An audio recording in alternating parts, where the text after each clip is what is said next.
Salut tout le monde, bienvenue à cette autre édition du podcast d'Hockey sur demande, édition du 20 avril 2026. Au moment où vous écoutez le podcast, on va être en mode série dans la LNH, donc enfin, après 82 matchs, on aura décidé quelles équipes qui vont pouvoir avoir le luxe de participer à ce tournoi printanier. Mais on va quand même s'attarder aujourd'hui. En fait, ça va être la suite du podcast de la semaine passée. Pour ceux qui ont regardé le podcast du 13, dans le fond, on avait fait un tour d'horizon des équipes qui étaient déjà éliminées pour voir, est-ce qu'ils ont... elles ont certainement pas livré la marchandise, mais il y en a qui s'étaient voulu, d'autres non. Et là, il y a d'autres équipes qui sont ajoutées à cette fameuse liste-là. Donc, on va faire un tour d'horizon pour ces équipes-là. C'est pas mal le gros du sujet aujourd'hui. Mais tout d'abord, Stéphane, comment ça va de ton côté? Pauvre toi, tu cours d'un bord puis de l'autre. Ça n'a pas de sens. T'es un homme occupé. Ouais, le début de la saison de hockey, évidemment. Pas de hockey, de golf, évidemment, c'était le gros tournoi là, qui commençait la fin de semaine passée là, avec la belle victoire de Rory au Masters. Donc, c'est ma petite chronique golf là, du podcast. Donc, grosse fin de semaine, gros début de semaine. Et là, on avait notre CA finale là, de la saison au hockey là, pour la saison 2025-2026 là, qui s'est terminée. Malheureusement, par une défaite de mon grand garçon en demi-finale, en prolongation, là, donc contre 3, mais super belle saison. Je suis très fier d'eux autres. Très fier de l'équipe. Merci aux entraîneurs et tout, mais on a eu sans quoi de doute une belle saison. Et là, il faut faire je suis trésorier, donc on est rendu au bilan financier aux élections qui s'en viennent le 6 mai. Donc, tout va vite, là, présentement de mon côté. Ça lâche pas, en tout cas. Fait que là, tu joues dans les chiffres, là, si je comprends bien. On joue dans les chiffres. Après ça, là, ça va être la réélection. Là. Moi, je suis encore réélu pour une autre année. Oh, félicitations. Ça veut dire que tu as fait un travail honnête. C'est un terme de 2 ans, donc ça veut dire que c'est encore bon pour une autre année. Là. C'est ma 4e année qui va commencer. Mais là, on va structurer ça encore pour une autre année. Donc, bien fier de m'impliquer dans le hockey mineur. Vous savez... Ceux qui me suivent, vous savez que mon garçon fait le scolaire et le mineur, puis je trouve que ça prend du monde qui s'implique, même si du bénévolat, c'est beaucoup de temps. Mais je pense que nos jeunes le méritent, puis nos jeunes en ont besoin, donc ça me fait plaisir de faire ça. Écoute, Stéphane, avant d'aller dans le vif du sujet, il faut parler de quelques nouvelles locales parce que, écoute, on a eu la Perfection Auto qui avait gagné le championnat là, dans le junior. Écoute, ça se poursuit pour la région des Aides-Chemins parce que le Kraken, Stéphane, à sa première saison.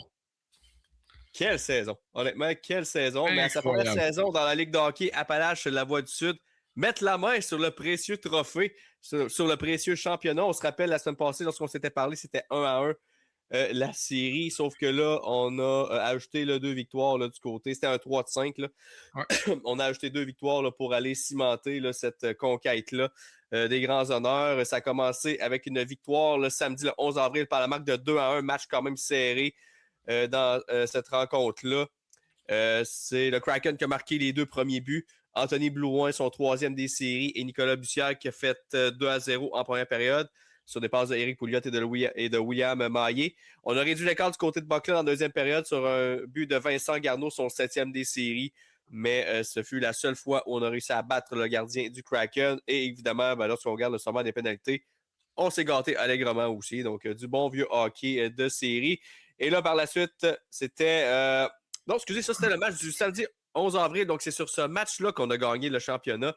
Je me suis trompé de fenêtre, là, mais le match d'avant, on avait gagné 4-2, en fait, là, contre, évidemment, encore une fois, Buckland. Tristan Bisson qui a marqué son 3e pour faire 1-0. Ensuite, on a eu une réplique là, du côté de Buckland avec Kenrick Royer, son 4e des séries. Tristan Bisson qui en marque un 2e dans ce match-là pour remettre ça 2-1. Christopher Mendez qui ajoute sa touche, évidemment, il faut toujours qu'il ajoute son petit grain de sel dans chacune des rencontres. Avec son 5e des séries. Jeffrey Lapierre qui va réduire l'écart ensuite à 3-2 et Maxime Blouin dans un filet désert va mettre ça 4-2 pour permettre au Kraken de gagner. Donc, c'est sûr qu'on va essayer d'avoir les gars du Kraken dans les prochaines semaines pour venir nous jaser de cette fameuse conquête-là. Alors, première saison, non seulement saison régulière quand même dominante, mais en plus, on répète ça en série. Donc, belle entrée en matière là, pour le Kraken. Et sinon, je veux glisser un petit mot pour la Ligue de hockey M18 3A parce que on n'a pas nécessairement une équipe dans la région des Aides-Chemins, mais on a une qui est quand même proche, soit celle de Lévis. Et du côté de Lévis, on a gagné la Coupe Jimmy Ferrari pour une 2e saison de suite. Donc, je voulais quand même en faire mention parce qu'on a battu le Blizzard du séminaire Saint-François qui, eux, ont eu une saison incroyable là, en saison régulière, mais on n'a pas été en mesure là, d'aller cimenter ça ensuite en série, aller chercher le grand trophée. Mais là, j'essaie de retrouver le classement, mais ils n'ont vraiment pas perdu de match là, en saison régulière. Là. Ils ont terminé avec un dossier. Là, je vais finir par l'avoir si mon Internet veut collaborer. Donc, ils ont terminé avec un dossier. Stéphane, écoute ça, 35 victoires et une défaite. Wow! 35 victoires, 3 autres en prolongation, 3 autres en tir de barrage. Donc, on fait un calcul, ce serait 41 victoires et une défaite en saison régulière pour le séminaire Saint-François. C'est fou, là. C'est malade mental. 82 points en 42 matchs. C'est incroyable. Honnêtement, c'est incroyable. Lévis, eux, avaient terminé avec 61 points en 42 matchs, tout juste derrière, avec un dossier de 26. J'aime pas ça comment c'est mis les classements. Ils mettent comme les victoires en prolongation puis en tir de barrage séparément. Mais en réalité, ils ont gagné 30 matchs sur 42. Ils en ont perdu... t'as peu, c'est tout ça? Oui, c'est ça, ils ont perdu une en tir de barrage. Fait que dans le fond, ils ont perdu 12 matchs total, 11 en temps réglementaire, une en tir de barrage, puis ils ont gagné 30 rencontres. Donc, eux aussi avaient quand même eu une belle saison, mais honnêtement, là, chapeau aux Chevaliers de Lévis là, qui mettent la main sur ce trophée-là pour une deuxième saison consécutive. Et je veux terminer ça avec la formation du Bellé Construction dans la Ligue M25 avec une victoire du côté du... Parce qu'eux, on se rappelle, c'est la formule tournoi. Donc, c'est pas un 4-7, c'est pas un 3-5 contre une équipe X. C'est vraiment une formule tournoi. Et le match, la semaine passée, finalement, c'était contre Sainte-Marie. Et on a remporté ça de façon quand même convaincante, le 7-3. Antoine Quérion qui a marqué un but, Édouard Labbé en a 2, Albert Jolant en a 2 et Simon-Olivier Tanguay aussi en ont 2. Et là, le prochain match, ben là, vous, lorsque vous avez écouté le podcast, il va avoir déjà eu lieu, mais c'est samedi, là, le 18, à l'Aréna de Saint-Étienne. On attend toujours là, l'identité de l'adversaire contre laquelle on va affronter. Mais c'est la ronde des quarts de demi-finale. Donc, quand même, on se rend loin dans ce tournoi-là du côté du Bellé Construction M25. Donc, félicitations à nos équipes, honnêtement, qui performent très bien dans les différentes ligues. Là. C'est très le fun là, de voir qu'on a du succès de la sorte. Sinon, Stéphane, allons-y avec la grosse pièce de viande de ce podcast-là. Alors qu'il y a plusieurs équipes qui se sont ajoutées dans la malheureuse liste des équipes qui seront exclues des séries. Ouais. Et Stéphane, je veux quand même qu'on tourne un petit peu le fer dans la plaie de ton côté. Je veux qu'on commence. Quel méchant garçon tu es! Ben écoute, faut passer par là éventuellement. Pourquoi pas crever l'abcès tout de suite? Évidemment, je veux parler de tes Red Wings de Détroit qui se sont quand même battus jusqu'à la fin, mais quelle fin de saison! Désastreuse. Désastreuse côté des Red Wings. Désastreuse. 4-5-1, c'est pas horrible, mais tu joues même pas pour 500 quand tu te bats pour ta vie. Et là, tu vas gagner un match ce soir bien random qui comptait plus vraiment. On a perdu en soir. Ils n'ont pas gagné? Non, on a perdu en overtime. Mon but de Kucherov encore. Ah, ben oui, qui d'autre? Mais bref, ça pour dire que tes Red Wings, Stéphane, ne partiront pas aux séries pour, je ne sais pas, je crois que c'est une 9e saison de plus. 10e saison. 10e. C'est le temps, Stéphane. Je te donne le temps d'antenne, là, je te donne tout ton temps pour extérioriser tout ça. C'est ta thérapie ce soir. Qu'est-ce qui s'est passé avec les Red Wings? Comment? Parce que, écoute, les Red Wings l'année passée, ils ont manqué les séries quand même de pas si... 3 points. Pas si loin que ça. Fait qu'on se disait, sais-tu quoi? Ils vont peut-être être dans le mix cette année. Ils vont peut-être... Puis évidemment, ils l'ont été dans le mix. Mais encore une fois, on se retrouve du mauvais côté de la clôture. Et on va devoir s'asseoir sur notre sofa et regarder les autres équipes aller parce que on n'aura pas la chance de jouer en série cette année. Ouais, puis évidemment, tu sais, j'ai du positif, il n'y a pas de problème. Je pense que l'équipe, tu sais, on était premier en fin du mois de janvier dans l'Atlantique l'Est complètement. Ce qui me fait le plus mal, c'est le choix de première ronde qu'on perd pour avoir été chercher Justin Falk. Puis on va le perdre, puis finalement, il aurait peut-être été un petit peu plus utile, mais j'ai quand même du positif. Tu sais, DeBrincat a connu toute une saison avec 40 buts, 83 points. Lucas Sherman a été encore dans les meilleurs avec 75 points. Dylan Larkin aussi a connu une bonne saison. Moritz Seider aussi est plus 20 là, avec 60 points, 10 buts, 50 passes. J'ai aimé un petit peu moins l'attitude de Patrick Kane. Là. Je ne vous mentirais pas dans les derniers droits, là, qui a fait le fameux bec là, aux fans, puis il a commencé peut-être à avoir ça un petit peu trop grand. Mais je pense que l'apport Ce qui nous manque à Détroit, c'est vraiment une deuxième ligne. Là. Elle fait vraiment mal. Puis défensivement, notre top 4 est vraiment pas performant. Là. Malheureusement, l'addition de Justin Falk va aider, mais Maurice Sader est un petit peu tout seul sur son île. Evidson fait la job, mais je pense qu'offensivement, a besoin d'encore plus pour une première paire. Et là, après, c'est la quête de l'hécatombe. Ben Chariot, Albert Johansson, c'est pas des défenseurs 3 et 4, malheureusement. Donc, tu sais, je pourrais la charte directement sur eux autres puis dire qu'on a connu tellement une mauvaise fin de saison. Moi, je pense que ça vient avec l'expérience. John Gibson a été blessé là-dessus, une douzaine de matchs, ça n'a pas aidé. Cam Talbot n'a pas fait la job. Puis je pense que cet été, on va avoir vraiment des personnes clés qui vont probablement partir. T'sais, Van Riemsdyk, on va-tu le signer? Je ne penserais pas, 36 ans. Patrick Kane, va-tu vouloir re-signer une autre saison avec un salaire encore de 3 millions? On va voir. David Perrault, je pense que c'est la dernière année aussi. 37 ans, va tomber UFA à la fin de la saison. Donc, j'ai l'impression qu'on va voir comment ça va donner. Puis moi, mon seul gros positif, c'est vraiment les Griffins de Grand Rapids qui ont connu toute une saison en Ligue américaine. On battu des records toute la saison. Puis ça, je pense que c'est positif. Je pense qu'on a des jeunes qu'on va monter. D'ailleurs, on a déjà commencé avec des Curtis Mazur, des Mehmet Fini cette année. Marco Casper a joué aussi toute la saison. Je pense que Branson Negard va aussi monter pour l'année prochaine. Est-ce qu'un John Leonard est prêt aussi? Il a connu toute une saison de 53 points, 45 matchs dans la filiale de Grand Rapids. Donc, tu sais, c'est pas tout noir. Je pense que les Red Wings sont un petit peu en arrière du Canadien parce qu'on n'a pas peut-être là cette défensive, la Lane Hudson de ce monde, la défensive avec, tu sais, qui est plus stable avec le top 4. Puis, en même temps, c'est pas pour dire que ça n'a pas rapport, mais les Flyers et les Penguins cette année ont donné vraiment un gros coup. Ce qui devrait changer un petit peu le classement, je pense. Tu sais, les Sabres, on ne s'attendait pas à ça non plus. Je pense que le changement de directeur général a fait vraiment la grosse différence. Moi, je pense que c'est ça qui a un peu mêlé les cartes du côté des Red Wings parce que personne n'a vu les Sabres venir. Là. Honnêtement. Même les Bruins, tu sais, les Bruins, on s'attendait à rien cette année. Là. On se disait, oh mon Dieu, on passe Pasternak, est-ce que Swayman va revenir? Pas grand monde défensivement, McAvoy peut-être. Mais force à d'admettre que les Bruins ont connu une bonne saison. Puis, tu sais, les Sénateurs, à chaque saison, ils commencent comme de la merde, puis ils finissent ça les 30 derniers matchs, puis ils gagnent 25 victoires. Puis encore une fois, cette année, on s'est fait doubler là-dessus. T'sais. On est à 5 points des Sénateurs, 6 points des Bruins, puis après ça, c'est le Canadien. Mais si tu regardes l'Atlantique, on était extrêmement fort cette année. Là. Vraiment beaucoup d'équipes qui étaient en haut de 500, il y avait beaucoup de buts pour. Donc, c'était difficile, je pense, du côté des Red Wings. On était la seule équipe là, dans le top 7 là, à être négatif.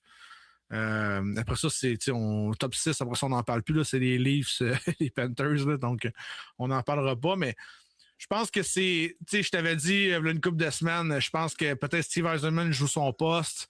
Mais je pense qu'on va lui laisser un autre mulligan. Je pense qu'il y a beaucoup de monde dans la Ligue américaine qui va s'en venir. T'sais, Eric Gustafsson va probablement monter aussi. C'est un gars qui a connu une grosse saison dans la Ligue américaine. Donc, j'ai l'impression qu'on va peut-être aller pallier les manques et les fins de contrat avec des jeunes. Puis on va recommencer peut-être pas une reconstruction, mais peut-être une petite chose rapide. Là. Faut pas oublier qu'on faut signer des joueurs cette année, mais qu'on faut vraiment travailler sur la brigade défensive. Moi, je pense que c'est ça qui a fait le plus mal.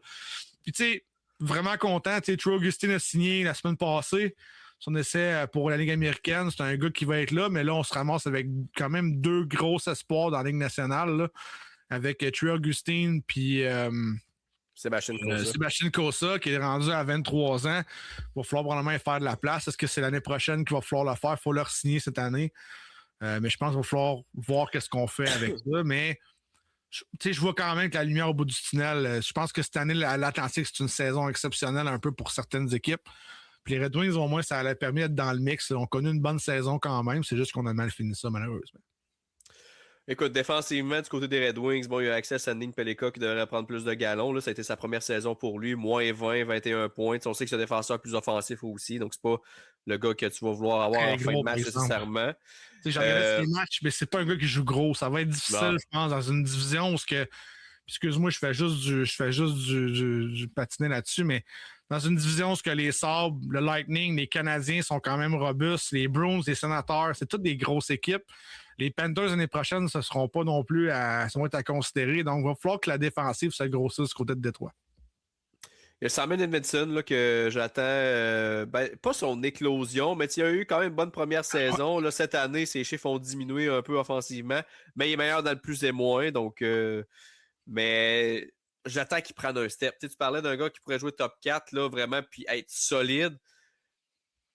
Faut qu'il prenne ce step-là si on veut que la défensive là, s'améliore du côté des Red Wings. 6 et 6, 2-22, il y a un profil parfait. Honnêtement, tu parlais de grosseur, de robustesse. Il faut qu'il assume ça. Offensivement, écoute, les Red Wings ont repêché des joueurs, mais ça a été suspect un petit peu. C'est comme Nate Danielson. J'ai trouvé que c'est un choix quand même haut pour le rôle qu'il va possiblement occuper dans l'avenir. Je vois un gars plus de troisième trio, plus qu'un gars top 6. C'est quand même un gars là, qui a été repêché top 10 ou tout juste à la fin du top 10. Il a été repêché 9e au total en 2023. Tu regardes les joueurs qui sont sortis après. Dalibor Dvorsky qui a déjà un profil pas mal plus offensif. Zach Benson là, qui a sorti 13e. Plus petit joueur, mais c'est un joueur qui a la pédale au plancher tout le temps. Il joue d'ailleurs à Buffalo. A déjà 138 points en 209 matchs. Il y a des joueurs qui sont sortis après ça qui font un peu mal paraître les Red Wings. Après ça, Branson Nygaard, c'est plus un choix lointain. Mais encore là, c'est un gars qu'on voit peut-être plus un gars de troisième trio, pas nécessairement un talent là, top 6. Fait que tu sais, si je regarde du côté de Grand Rapids, oui, ils ont une bonne saison, mais je vois pas qui va pallier un poste de top 6 dans les années à venir. C'est soit des vétérans ou soit des joueurs qui sont bons là, mais qui aspirent pas vraiment à être des gars top 6. Fait que j'ai hâte de voir comment on va dealer ça avec les Red Wings, mais c'est ça, je vois pas qui va à court terme. En tout cas, du moins, du côté des espoirs. Les bons espoirs. Tu sais, Carter Bear, je pense qu'on l'attend beaucoup. Est-ce que Kiskinen va venir aussi à faire quelque chose? Nate Danielson, même chose. Tu sais, je pense qu'on s'attendait peut-être à, même chose pour Lombardi. Là, sur Lombardi, on pensait peut-être que ça serait un home run, mais on l'a pas présentement. Donc, tu sais, on a pas mal repêché. Je pense juste qu'on n'a pas fait la place. Puis, tu sais comment c'est les Red Wings, on veut jouer de plus en plus de matchs dans la Ligue américaine avant de monter dans le grand club. Puis je pense qu'il va falloir que Steve Eisenman se fasse dans la tête que c'est une ligue de jeunes, puis on voit de plus en plus que c'est des jeunes qui prennent la place. Donc, j'ai hâte de voir ce que ça va donner au repêchage. Mais on n'a pas de choix de première ronde, à moins qu'on fasse un échange présentement. Il faut absolument arriver qu'une deuxième ligne. Là. Ça n'a pas marché cette année, je pense. Andrew Cup, Patrick Kane, puis Van Riemsdyk, ça n'a pas été une très, très bonne ligne. On a fini là-dessus à un moment donné, ça a fonctionné, mais maintenant, ça a pu fonctionner aussi. Donc, tu sais, on est un peu en deux temps, je pense, avec les Red Wings. Puis là, on a eu un bon check cette année en se disant que il y a des équipes qui ont fait des changements, qui ont été agressifs pendant les périodes de transaction et que ça a fonctionné. Donc, il va falloir vraiment. C'est ça. Clutcher à un moment donné, là, du côté des Red Wings.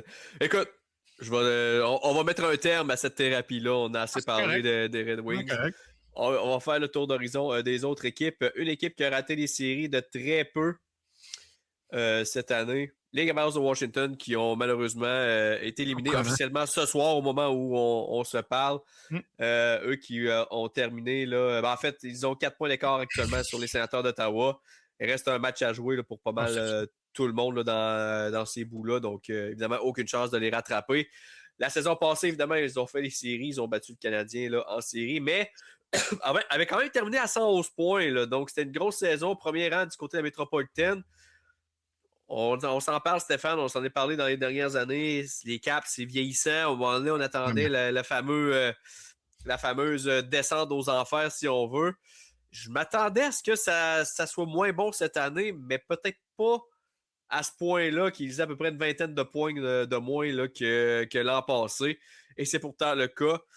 Et là, la grosse question qu'on se pose, est-ce qu'on vient d'assister au dernier moment d'Alexander Ovechkin dans la LNH? Probablement. Moi, je pense que oui, tu sais. Puis les Capitals, moi, je savais que ça serait difficile cette année. On l'avait prédit. J'ai même été surpris de leur fin de saison.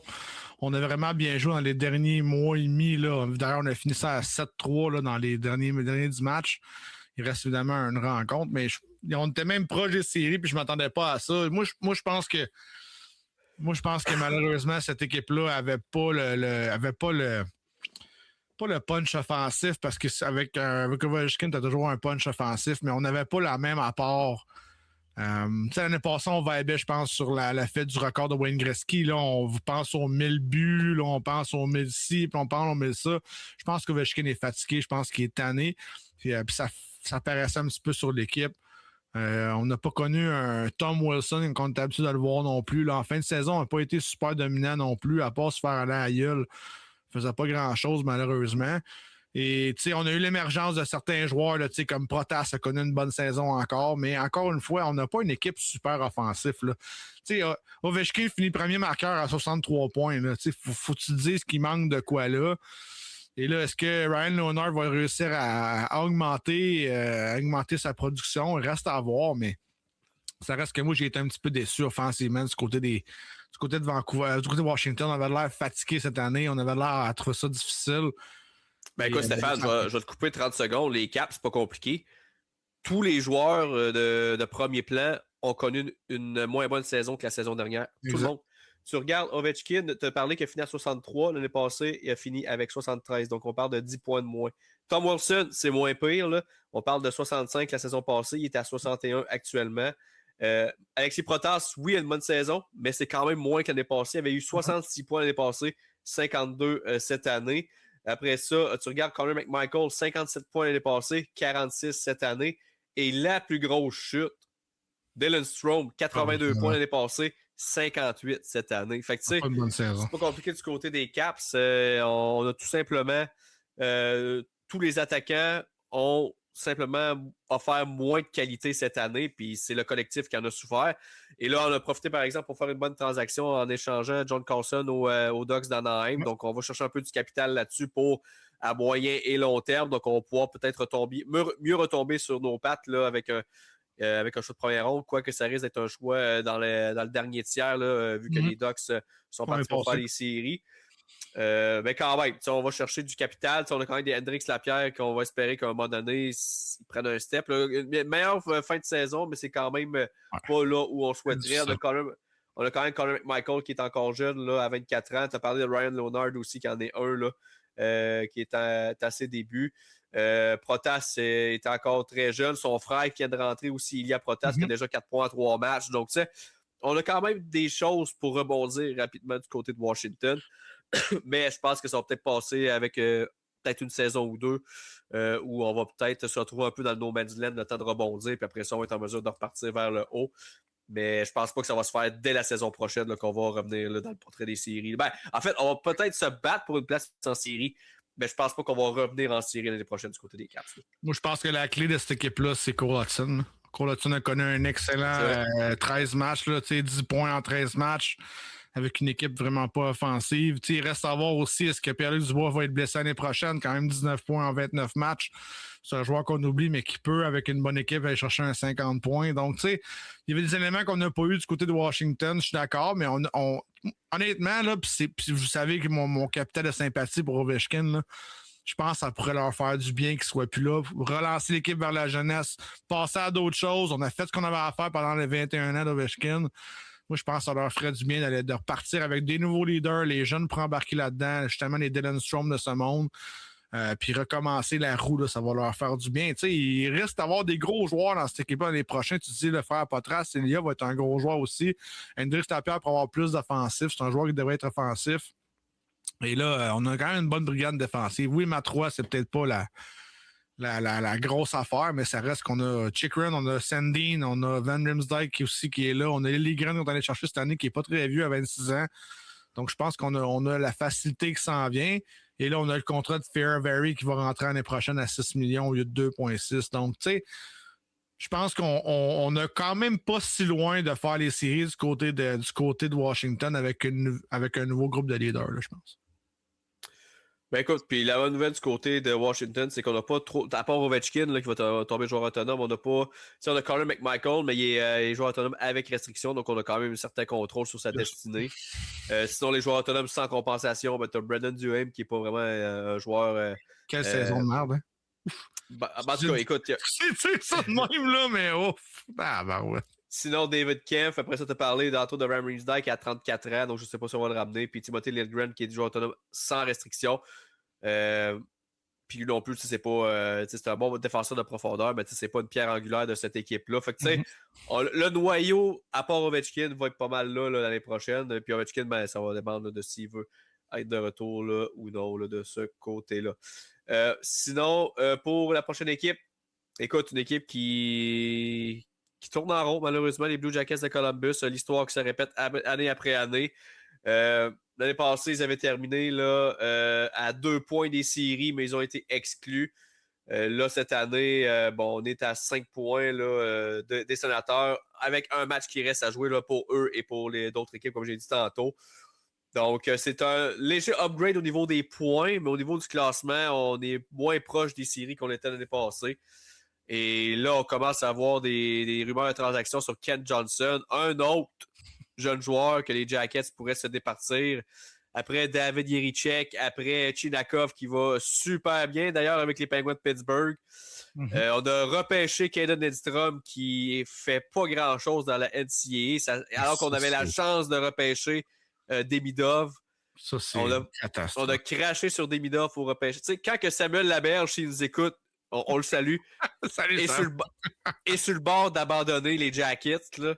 Parce qu'évidemment, pour ceux, la petite histoire, c'est que Samuel Laberge, c'est un gars que moi et Stéphane, on connaît. C'est un partisan des Blue Jackets de Columbus à côté.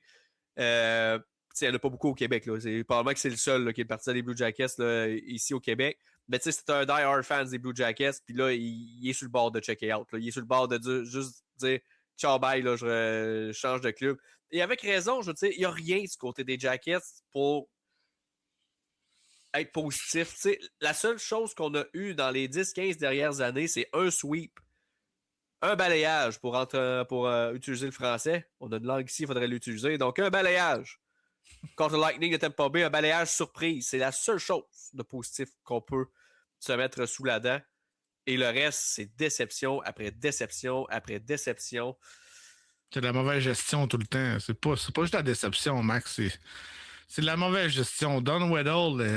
Quand je parle de déception, c'est envers les partisans, évidemment. Les partisans sont déçus à chaque fin de saison parce que oui, il y a de la mauvaise gestion, parce que oui, on fait confiance à des hommes de hockey qu'on ne devrait pas nécessairement faire confiance.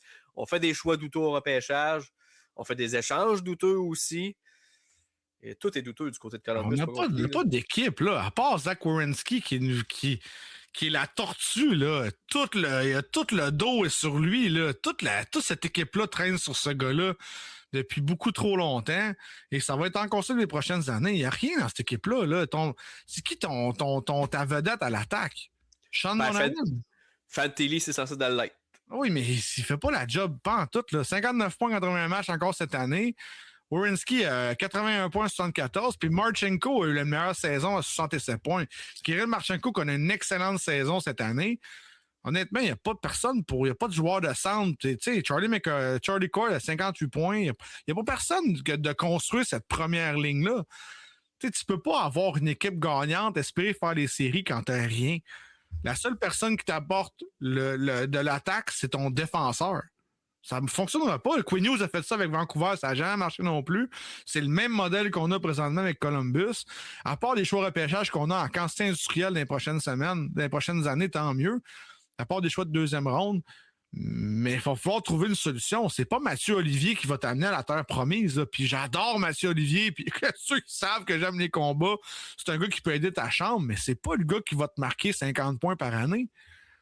Donc, à la défense de Fantilli, par contre, de 1, il a seulement 21 ans. Et de 2, il a progressé à chaque année. Il y a eu 27 en 49, 54 en 82, puis là 59 en 81. Mais là, ça prend des statistiques de premier centre dans les prochaines années. Là, dans le sens que là, faut. Tu sais, je veux dire, t'envoies Celebrini qui est plus jeune puis qui est déjà explosé.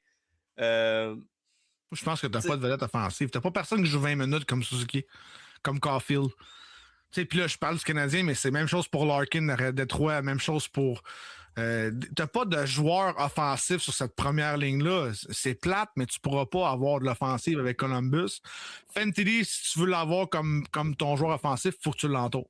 Et présentement, il n'y a rien. Puis dans la filière, y a-tu quelque chose?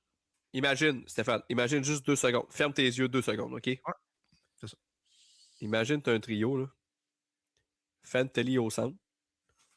T'as Marchenko à droite, puis t'as Demidov à gauche. C'est ça. Merci, bonsoir. On a juste swingé dans le beurre sur celle-là, honnêtement. Ah, puis solide en plus, là.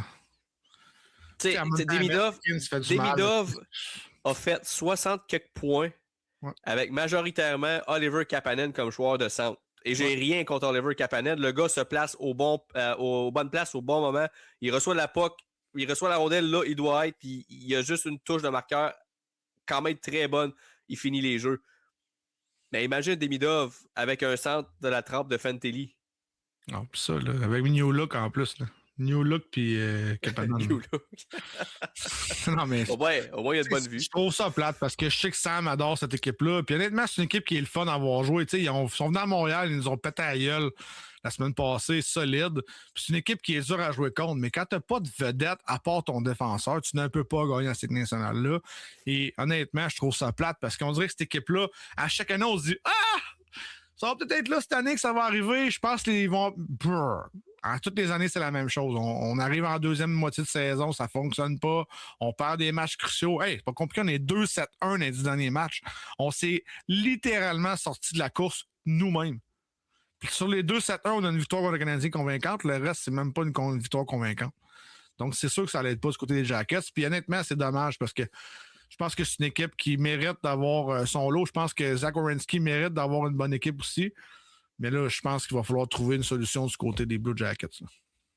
Là, tu regardes là, du côté des Jackets, là, la saison morte. Bon, on a Charlie Cole qui devient joueur autonome sans compensation. Mason Marchman aussi. On a Boone Jenner. On a Danton Heinen. C'est quand même des joueurs dans la trentaine. Là. Cole Sillinger RFA. Fentley RFA aussi. Fentley n'est pas signé. Là. Exact. Gilbranson.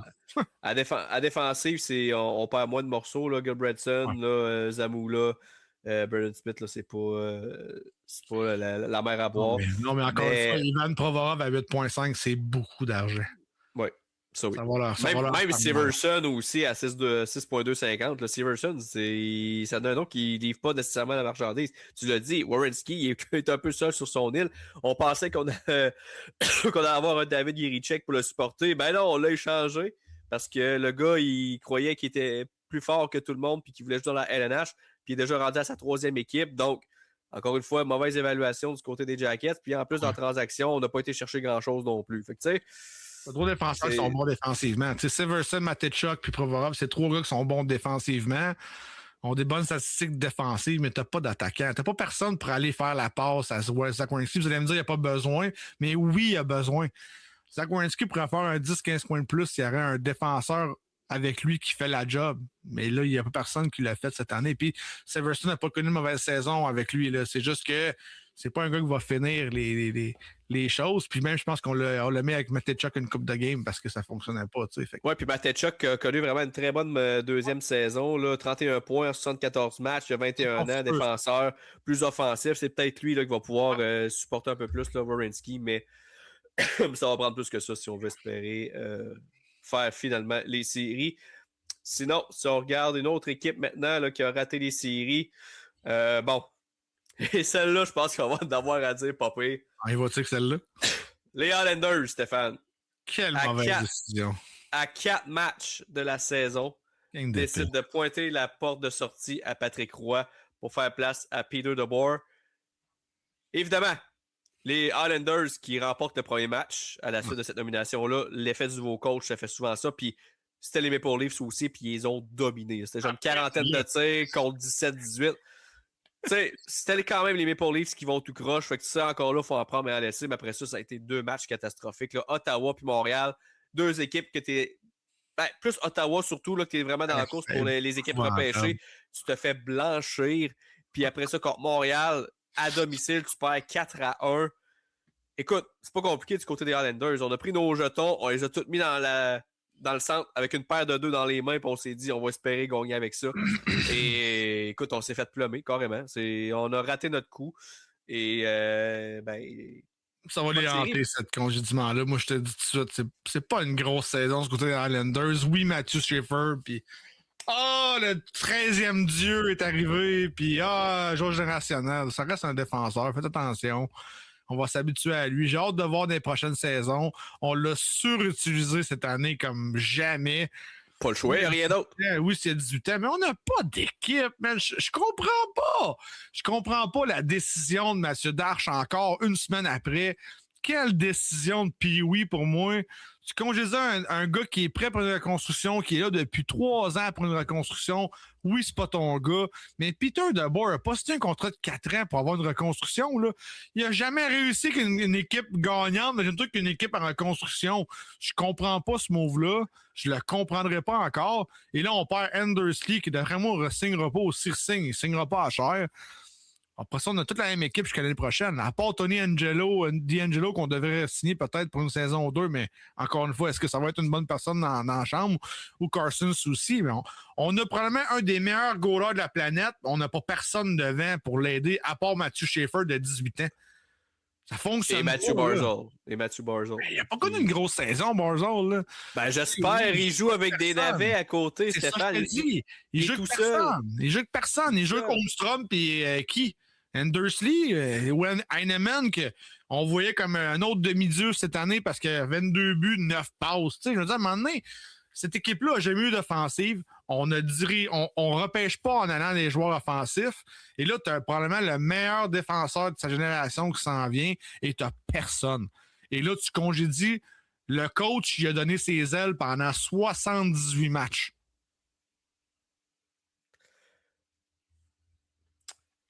Ben, je comprends pas cette décision-là encore. Je te dis, ça me frustre, ça n'a aucun sens. Bon, voici ma théorie par rapport à ça. J'y ai repassé. Ce que je sais qu'on a parlé dans l'autre podcast aussi, là, un peu de ce congédiement-là et tout ça. Et voici ma théorie. On arrive à date limite des transactions.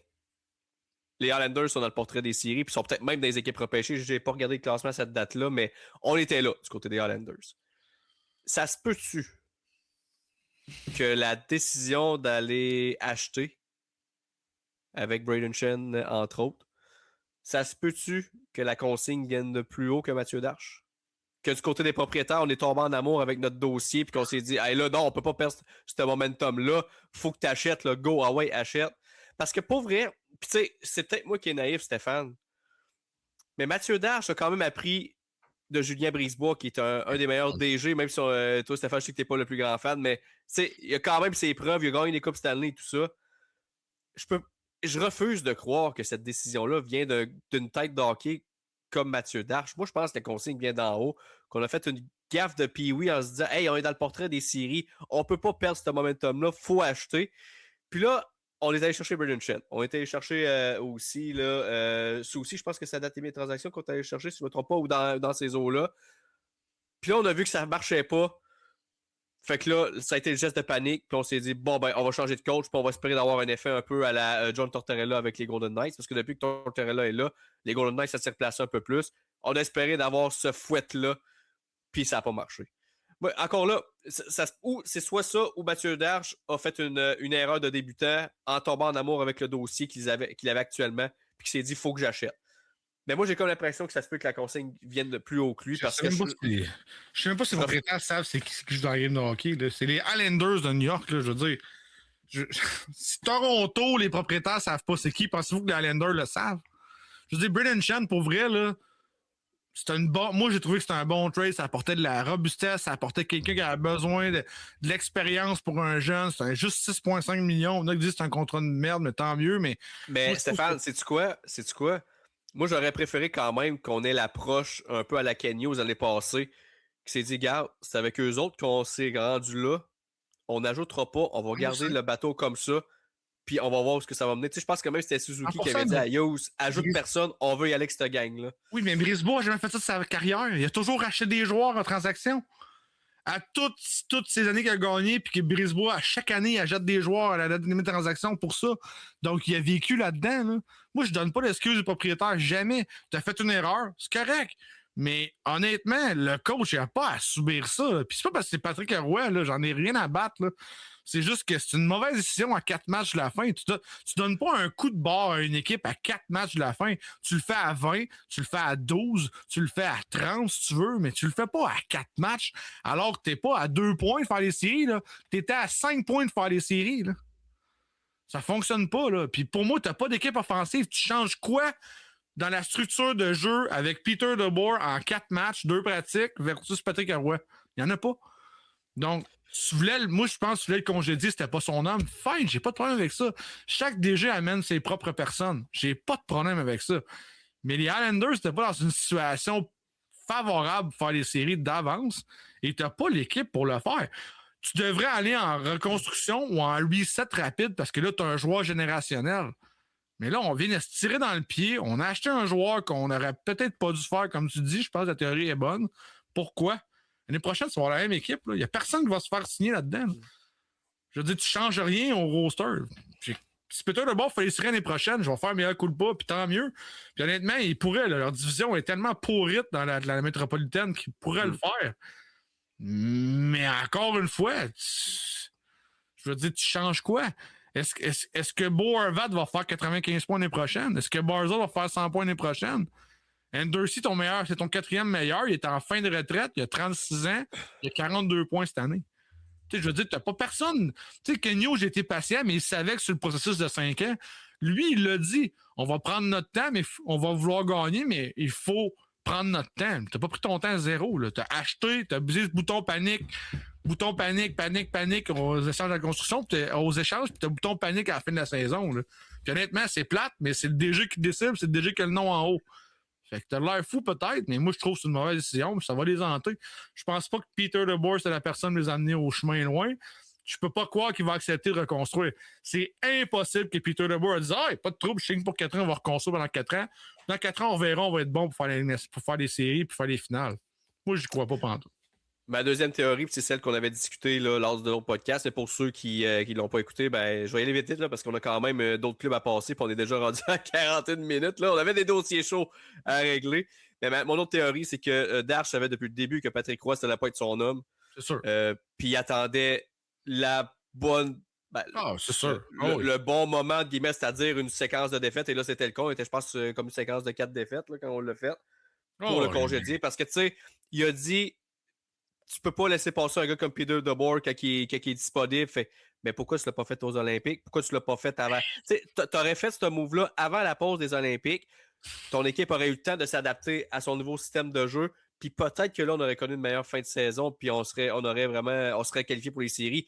Là, tu fais ça à 4 matchs de la saison régulière. Puis tu t'attends à ce qu'on les remporte les 4 avec un nouveau coach, un nouveau système, une nouvelle vibe, une nouvelle. Oublie ça. Mais bon. Mais écoute, on va voir. Comme tu dis, la théorie, tu l'as probablement que c'est ça, honnêtement. Puis c'est correct, là, comme je te dis, quand tu tombes déjà en national, t'amènes ta propre équipe après tout, puis c'est bien correct. Mais le timing est mauvais. Là. Ça n'a rien, en tout cas. Comme tu dis, je l'aurais fait bien avant, moi, sans problème. Autre équipe là, qui déçoit année après année. Bon, il y a eu des blessures dans les dernières années et tout ça, mais les Devils du New Jersey, une autre équipe qui tourne malheureusement en rond. Les Devils, on parle d'une équipe là, qui, en 2024-2025, s'était qualifiée pour les séries avec 91 points, oui, mais on ne fait pas de long parcours en série. Et là, cette année, ben, on n'en aura juste pas de série là, présentement. Puis là, on n'a pas progressé. On est à 87 points, on a moins de points. Bon, oui, Jack Hughes a eu encore une blessure cette année. Il y a des Markstrom aussi a été blessé un bout. Mais moi, honnêtement, les Devils, moi, je ne passerai pas 10 minutes à parler des Devils. C'est juste déception. Il va falloir qu'il y ait des décisions qui se prennent là, parce que, écoute, Jack Hughes est seul sur son île. Nico Hischier fait ce qu'il peut. Timo Meier, c'est une déception depuis la transaction qu'il a fait passer là, des Sharks aux Devils. Puis en défensive, ben, on n'a pas de renfort. Luke Hughes, il y a un gros contrat, mais il n'y a pas une grosse année cette année. Moi, honnêtement, je suis un peu sceptique. Simon Nemec, on l'attend, il n'y arrive pas. Qui? Luke Hughes. Ah ouais, mais ça, regarde. Ouais, je suis d'accord. Ouais. Simon Nemec, on pensait que c'était le prochain. Là, on parle de l'échanger. Il y a Seamus Casey là, qui devrait pousser éventuellement. Là, on va espérer que ça soit l'heureux élu dans tout ça parce que écoute, on n'a pas de relève à l'attaque tant que ça. On n'a pas en défensif, on n'a pas devant le filet. Fait, écoute, c'est pas mal ça le résumé des Devils. Encore une fois, Shannon Keefe, c'est vraiment ton homme. Tom Fitzgerald vient de partir, donner sa démission. En fait, il a juste quitté son poste. Je pense que ça va leur faire du bien. Puis pas que j'ai pas confiance en Tom Fitzgerald. Je pense que c'est un excellent gars de hockey. Mais visiblement, la vision qu'il y avait pour les Devils ne fonctionnait pas. On a essayé avec une équipe frêle, petite. Ça n'a pas fonctionné. On a des contrats à long terme vraiment bons. Comme Jesper Bratt peut-être et Luke Hughes, mais Jesper Bratt a connu une mauvaise saison cette année. Ben, mauvaise saison, pas vrai, 71,81, mais j'avais espéré qu'il fasse un petit peu mieux avec Jack Hughes, mais encore une fois, Jack Hughes a été blessé. Puis Nico Hischier, on va pas lui demander 150 points, il n'a jamais fait. Là. Je pense que c'est un excellent deuxième centre, c'est un excellent capitaine. Mais on n'a pas connu des bonnes saisons. Dyson Mercer a connu une mauvaise saison. Moi, je pense que c'est une saison en bas des attentes. Connor Brown, c'est-tu vraiment la chance d'aller le chercher? C'était-tu vraiment une bonne affaire? Je suis pas sûr. Et défensivement, on a eu la fameuse saga Dougie Hamilton qu'on a benché, joué, benché, joué, benché, joué. Je me sens comme Jim Carrey quand je dis ça, là. Comme ça. Mais écoute, on a joué au yo-yo. Puis tu sais, Luke Hughes, ça va vraiment être le sauveur. Moi, je pense pas, là. Honnêtement, là, je pense que ça va être un excellent top 3. Mais là, de dire que ça va être ton défenseur numéro 1 pour les 15 prochaines années, je pense pas que ça va être lui. Et là, Brendan Dillon, il reste en autre année. Brett Pesce n'a pas fait une grosse saison non plus. On sait que c'est un joueur qui est bon défensivement, anyway. Et là, comme tu dis, on parle d'échanger Simon Nemec, qui est supposé être ta prochaine vedette, que honnêtement, tu laisses pas beaucoup d'espace. Tu le laisses jouer, mais dans des mauvaises situations. On dirait que les Devils, c'est un peu un... On a des très, très bons joueurs qui pourraient vraiment être bons, mais on n'est pas capable d'envelopper l'enveloppe alentour de ces joueurs-là.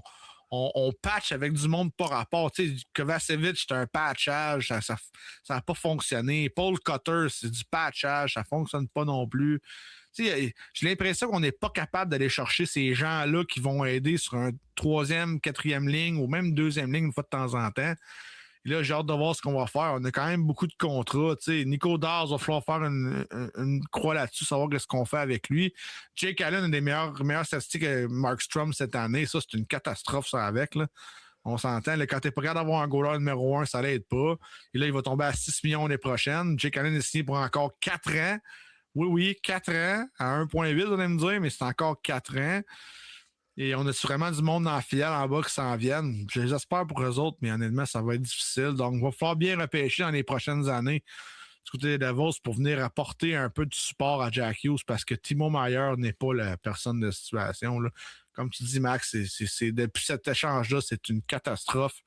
Je pense qu'avec les Sharks, on a vu vraiment gros. Et ce que ça me fait penser, une très grosse saison, un bon début de saison après, et là, le contrat embarque et ça floppe du côté de Timo Meier. Ça ressemble vraiment à ce qu'on a vu dans plusieurs occasions avec certains joueurs dans la Ligue nationale. Bref, dossier à suivre, là, mais du côté des Devils, là, c'est pas très encourageant. Je regardais là, pendant que tu parlais de la liste des espoirs, là, puis écoute, tu sais, Stéphane, je suis un partisan d'espoir. J'aime ça regarder la relève des équipes, puis je te dirais qu'il n'y a pas grand nom que je connais. Puis ceux que je connais, c'est Anton Silayev, qui est un choix top 10, mais c'est pas le défenseur qui va t'amener de l'offensive. Ça va être un bon défenseur défensif, mais tu sais, dans le cas HL cette année, ça a été difficile là, au niveau statistique. Là, je pense qu'il y a eu comme 3 points dans toute la saison. C'est pas le gars qui va t'amener de l'offensive tant que ça. Mais tu sais, ça va être un gars qui va te manger des minutes, mais tu repêches ça pas loin du top 10 ou dans le top 10. Ça te prend un défenseur qui a plus d'impact là, que ça. C'est un gros bonhomme. Par contre, c'est un bon profil pour ça. Mais reste à voir si ça va justifier la sélection là, aussi haute là, du côté de Silayev. Sinon, c'est pas mal ce qui complète l'Est, Stéphane. On va se transporter dans l'Ouest. Alors qu'on a 3 équipes qui se sont ajoutées là, parmi la catégorie des joueurs, des équipes qui ne prendront pas part aux séries. Et on va commencer avec les Flames de Calgary. Ça, honnêtement, c'était annoncé là, qu'on allait avoir une saison difficile. Là. Je pense pas qu'on va s'éterniser là-dessus. L'année passée, on était à égalité avec les Blues qui se sont qualifiés, mais le bris d'égalité a fait en sorte que c'est pas eux qui ont passé. Donc, quand même une grosse saison, mais là, Rasmus Anderson est parti. Il n'y a pas Weegar aussi, Mackenzie Weegar qui est parti. Si Weegar est parti, oui, effectivement. Donc. C'est des multiplications de contrats. Honnêtement, puis c'est plate, Max, puis à chaque fois on le dit, mais je pense un des pires contrats nationaux, Huberdeau à 10,5, ça fait très vraiment mal. Puis tu sais, ton meilleur joueur, c'est Matt Coronado à 44 points cette année. Au moins, tu l'as signé pour les prochaines années. Je pense que ce petit gars-là peut faire bien dans cette organisation-là, mais on n'a rien. Dustin Wolf. C'est une full construction, puis Dustin Wolf va faire un Carey Price de sa carrière. Il va avoir une équipe de MERDE pendant longtemps. Puis quand ça va être rendu à son prime, il va avoir une équipe correcte. Puis j'espère pour lui qu'il va être capable d'avoir une équipe qui va être encore meilleure que ça. Mais ça va vraiment être difficile. Défensivement, on n'a rien. Là. Kevin Ball, c'est tout. Là. C'est le seul défenseur qu'on a qui va être Zane Parek, c'est le prochain. Ouais. C'est Zane Parek, mais là, encore une fois, il va être capable de faire la différence entouré comme ça. Moi, je pense pas. Là. Il n'y aura pas le choix. Ouais, mais là, c'est-tu vraiment le gars qui va pouvoir t'amener à la terre promise? En tout cas, comme tu dis, je pense pas que c'est un talent générationnel. Mais, tu sais, ça va vraiment être difficile. Vraiment, vraiment, vraiment, vraiment difficile du côté des Flames. Honnêtement, je suis surpris qu'on ait fini à 75 points dans l'Ouest. Là. On avait vraiment une bonne équipe. Je pensais vraiment qu'elle allait être dans les favoris pour le Derby McKenna. Je pensais pas qu'elle allait finir plus haut que les Hawks, par exemple. Et même la prochaine équipe qu'on va parler, là, qui, eux, on parlait d'équipes qui tournent en rond. Non, c'est pas, excuse, eux autres, ils ont terminé au-dessus. Je me suis trompé, j'ai mal regardé le classement. Mais écoute, il faut parler du Kraken aussi. D'ailleurs, Ron Francis, là, qui ne sera plus là. Le Kraken, écoute, ça a commencé le jour 1, le repêchage d'expansion. Ce qu'ils ont fait versus ce que les Golden Knights ont fait, c'était juste pas comparable. Écoute, puis on dirait qu'on surfe un peu sur cette vague-là c'est une équipe, je trouve que c'est un peu les Islanders de l'Ouest. Une équipe sans odeur, sans saveur, sans goût. Il n'y a rien de ce côté. T'sais, Matthew Beniers, c'était ton haut choix pour bâtir autour, puis il ne connaît pas des bonnes saisons. Tu as repêché Shane Wright très haut. Qui? Lui qui voulait être repêché par le Canadien, puis qui a fixé un gros regard là, qui a été repêché. Là, Shane, quelque chose. Qui se rappelle de Shane Wright aujourd'hui? Wow. Écoute, c'est. Ouais. Honnêtement, puis après ça, on a repêché. Là, Jake O'Brien, ça devrait être un bon, par exemple. Oui, ça, c'est un bon, par exemple, ouais. Mais, tu sais, Berkeley Catton, bon, il fait ses premiers pas. C'est un peu à l'image de l'équipe. Là. C'est pas Young, mais en même temps, c'est un jeune joueur, donc on va lui donner un peu de bénéfice du doute. Puis le pire du côté du Kraken, c'est que c'est une des équipes que j'aimais beaucoup leur repêchage dans les dernières années. Ils ont des bons qui s'en viennent, je pense. Il y avait des bons espoirs, mais il n'y a personne qui se développe. Ouais, avec le Kraken. On dirait que c'est un peu. C'est épouvantable. Je trouve que les espoirs, les choix qu'ils font c'est des joueurs que moi-même j'aurais ciblés pour le Canadien. Fait que c'est des choix que j'aime beaucoup. Mais je sais pas, c'est comme un peu le Canadien dans le passé. C'est peut-être au niveau du développement qu'il y a une faille à quelque part parce qu'il n'y a personne qui sort du lot. Honnêtement, c'est encore des Jordan et Burley qui traînent ce club-là, des Jared McCann de ce monde, des joueurs des Bobby McMahon qui sont là, acquis vers le Kraken, qui fait partie des meilleurs. C'est pas censé être tes tops, ces gars-là. C'est censé être des vétérans qui entourent tes jeunes. Ouais, j'ai ma théorie avec les Kraken. On n'a pas voulu faire jouer les jeunes et d'y aller avec une équipe d'expansion de jeunes parce qu'on voulait faire justement comme le Golden Knights, mais on n'avait pas les repêchages pour le faire d'expansion. Écoute, Nathan Villeneuve devrait être bon. Moi, je pense que c'est un jeune qui peut avoir espoir là-dessus. Jake O'Brien, comme tu parlais. Julius Mietinen va quand même très bien là, dans leur filiale, dans le junior aussi. Reste à voir comment ça va se transposer. C'est des contrats de 3 ans qui s'en viennent à partir de cette année. Carson Rehhoff, je ne le connais pas beaucoup, mais ça en a un autre aussi que j'entends parler. Donc, tu sais, je pense qu'on a on a une bonne filiale, mais on n'était pas prêt à faire place à ces gars-là. Je pense qu'on a été obligé de pitcher Shane Wright là parce ça a fait tellement une controverse avec la première position. Je pense que ça a fait vraiment mal. Là. Pour lui connu une bonne saison, 26 points en 72 matchs. Il est effacé, pas productif sur la rondelle du tout. Et là, c'est tu vas dire les vieux, mais c'est les vétérans qui poussent en haut. Et moi, je pense que ce qui a fait vraiment mal à cette équipe-là, c'est Matthew Beniers qui connaît vraiment pas des bonnes saisons. Là. Il fait pas la différence. C'est pas bon en avantage numérique, pas bon en possession de rondelles, gagne pas ses mises en jeu, pas un bon lance pas au filet. Là. C'est seulement 149 lancés cette année, c'est pas beaucoup. C'est pas beaucoup de points, 48 points. Donc, moi, je pense que il va falloir faire un virage jeunesse. Déjà qu'on l'a commencé, Berkeley Catton joue. Moi, je pense que c'est un bel espoir pour eux. Là. Je pense que Berkeley Catton devrait avoir plus d'action la prochaine année. Je l'espère, mais il faut l'entourer. Ça reste la même chose. On n'a pas personne pour l'entourer. Puis du côté du Kraken, on fait jouer nos recrues sur le 3e, 4e trio parce qu'on veut avoir de l'offensive avec nos vieux, puis on n'en a juste pas. Fait que, je pense que c'est un manque de vision vraiment. Et ça va leur faire du bien, là, le fait que comment il s'appelle, que Step Down, là, c'est rendu Jason Botterill là, qui est là, mais je me suis Ron Francis qui est parti. Oui, c'est ça. Je pense que ça va leur faire du bien. On a encore une fois un bon repêchage cette année avec 2 choix de première ronde, dont le top 10 protégé avec le Lightning là, les 2 prochaines années.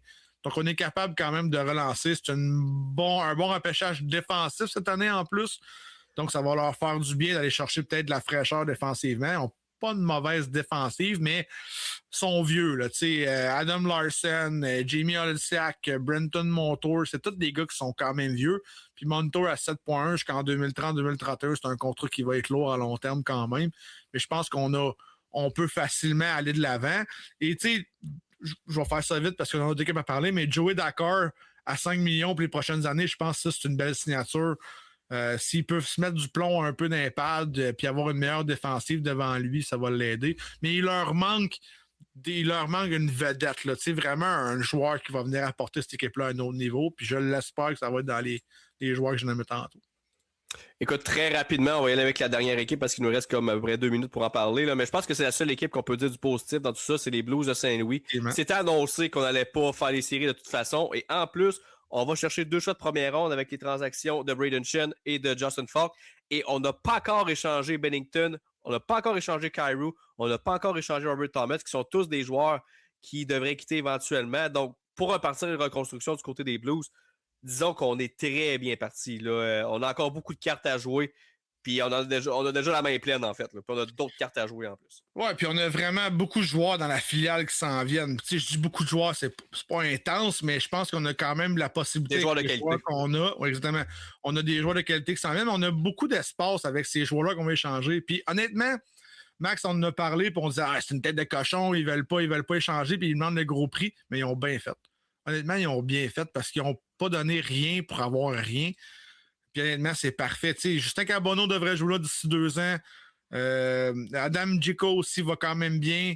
On a des joueurs de qualité qui s'en viennent en bas, puis on garde le noyau qu'on avait. C'est un gros noyau. Là. Justin Thomas, Robert Thomas, Jordan Kyrou, c'est des gars qui vont être bons pour longtemps. Pareko, qu'on dit ce qu'on veut, c'est un bon défenseur. Philippe Broberg joue bien. C'est sûr que 8 millions va être difficile. On a Cam Fowler qui est là pour les prochaines années. Donc, on a quand même des vétérans qui vont aider avec les jeunes. Mais j'ai l'impression qu'on ne fera pas une grosse reconstruction du côté de Saint-Louis. On va juste faire un bon reset. Puis honnêtement, ils sont en bonne voie avec un bon noyau. Fait qu'on ne voulait pas faire les séries. On a échangé ce qu'on avait échangé. On a les choix qu'on voulait. Et cette année, 3 choix de première ronde pourraient vraiment être déterminants dans leur reconstruction, dans leur reset. Écoute, Stéphane, on a réussi à faire le tour d'horizon en 57 minutes, bien pile. Donc, pour les prochains podcasts, c'est bien, ça sera plus en mode éliminatoire là, maintenant qu'on va s'attarder. Enfin. Mais sinon, encore une fois, suivez-nous sur les plateformes différentes, réseaux sociaux, YouTube et tout ça. On est toujours là pour jaser avec vous. Et sinon, on vous souhaite une bonne semaine de hockey et surtout de bonnes séries de la LNH. On se dit à la semaine prochaine pour une autre édition de ce podcast d'Hockey sur demande sur les ondes d'Être Chemin Télé. À plus.